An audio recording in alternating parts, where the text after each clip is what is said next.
مع الله في لألآت النجوم وحبك الغيوم وضوء القمر. بسم الله الرحمن الرحيم.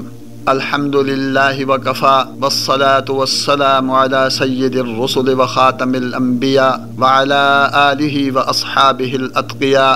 اما بعد.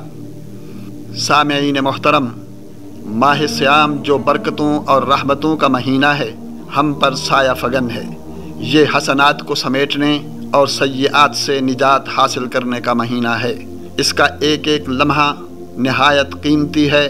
اگر یہ لمحات یوں ہی ہمارے ہاتھ سے نکل گئے تو ندامت اور پشیمانی کے سوا کچھ حاصل نہ ہوگا۔ رسول رحمت ختم مرتبت جناب محمد الرسول اللہ صلی اللہ علیہ وسلم نے رمضان المبارک کی آمد سے قبل ایک عظیم الشان استقبال خطبہ ارشاد فرمایا تھا اور صحابہ کرام کو اس ماہ محترم کی عظمت کے بہت سے پہلو سمجھائے تھے۔ اسی میں ہی آپ نے اس مہینہ کو 3 حصے میں تقسیم فرمایا تھا، جنہیں آج ہم 3 عشروں سے یاد کرتے ہیں۔ فرمایا تھا اولہ رحمت و اوسطہ مغفرت و آخرہ عتق من النار، یعنی اس کا پہلا حصہ رحمت، دوسرا مغفرت اور تیسرا حصہ جہنم سے آزادی کا ہے۔ یہاں یہ بات ملحوظ خاطر رہنی چاہیے کہ رحمت، مغفرت اور عتق من النار کا یہ تنوع دراصل امت مسلمہ کی تشویق اور ترغیب کے لیے ہے کہ وہ ہر حصہ کے لیے ایک نئے جذبے، نئے ولولے، نئے شوق اور نئی ہمت سے آگے بڑھے اور ماہ محترم کی ہر گھڑی کو اپنی دنیا کو بہتر بنانے اور اپنی آخرت کو سنوارنے کے لیے بیش بہا غنیمت جانے۔ ورنہ در حقیقت یہ تینوں عنایات پورے 30 یا 29 دنوں میں ایک دوسرے کے ساتھ ساتھ رہتی ہیں۔ دوسرے عشرے میں چونکہ مغفرت کا پہلو پوری طرح جلوہ گر رہے گا، اس لیے ضروری ہے کہ ہم اس کے مفہوم کو اچھی طرح ذہن نشین کر لیں۔ مغفرت کے معنی بخشش یا بخشنے کے ہیں اور اس کا تعلق گناہوں سے ہے، اور گناہوں کو اللہ جل جلالہ کی ذات کے علاوہ کوئی بخش نہیں سکتا۔ ارشاد گرامی ہے وَمَن يَغْفِرُ الذُّنُوبَ إِلَّا اللَّهُ۔ کچھ گناہ تو ایسے ہوتے ہیں جو اللہ پاک کے قائم کردہ نظام کے تحت انسان کی نیکیوں کی وجہ سے معاف ہوتے رہتے ہیں۔ گویا یہ ایک خودکار نظام ہے جو انسانوں کے حق میں خالق کائنات کا بہت بڑا احسان ہے۔ مگر اکثر گناہ ایسے بھی ہوتے ہیں جن کے لیے باقاعدہ طور پر اللہ پاک سے درگزر کرنے اور معافی کی درخواست کی جاتی ہے۔ اس درخواست کو استغفار کہا جاتا ہے۔ استغفار یعنی بخشش طلب کرنا بندے کا کام ہے، اور مغفرت یعنی بندے کی پردہ پوشی یا معاف کرنا اللہ کی صفت ہے۔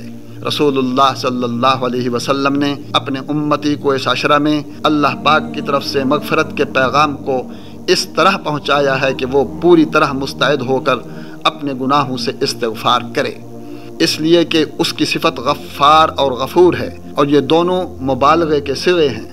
غفار وہ ذات ہے جو بار بار بخشتی ہے، اور غفور وہ ہے جو نہایت خوبی اور کمال سے بھرپور طریقے سے بخش دیتی ہے۔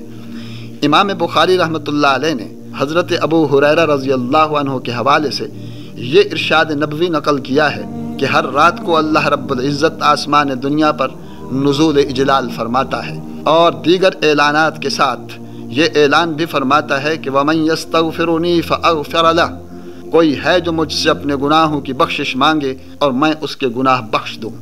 امام ابو داود اور امام احمد ابن حنبل نے حضرت ابن عباس رضی اللہ عنہما کے حوالے سے استغفار کے بارے میں رسول اللہ صلی اللہ علیہ وسلم کا ایک بہت ہی خوبصورت ارشاد نقل فرمایا ہے۔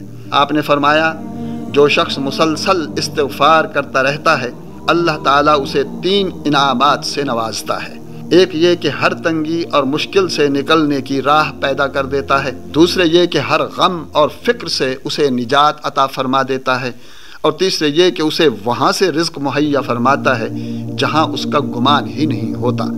استغفار کے کئی الفاظ احادیث مبارکہ میں موجود ہیں۔ سب سے مشہور اور اہم یہ الفاظ ہیں استغفر اللہ الذی لا الہ الا هو الحی القیوم واتوب الیہ۔ عشرہ مغفرت کی مناسبت سے یہ کلمات ورد زبان اور حرز جان ہونا چاہیے۔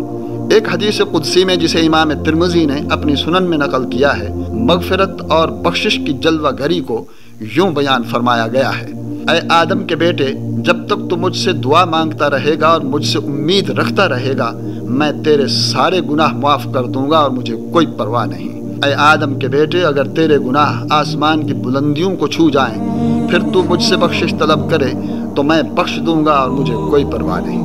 اور اے آدم کے بیٹے، اگر تو مجھ سے زمین بھر گناہوں کے ساتھ ملے، مگر اس حال میں ملے کہ تو میرے ساتھ کسی کو شریک نہ ٹھہراتا ہو، تو میں زمین بھر بخشش سے تجھے ملوں گا۔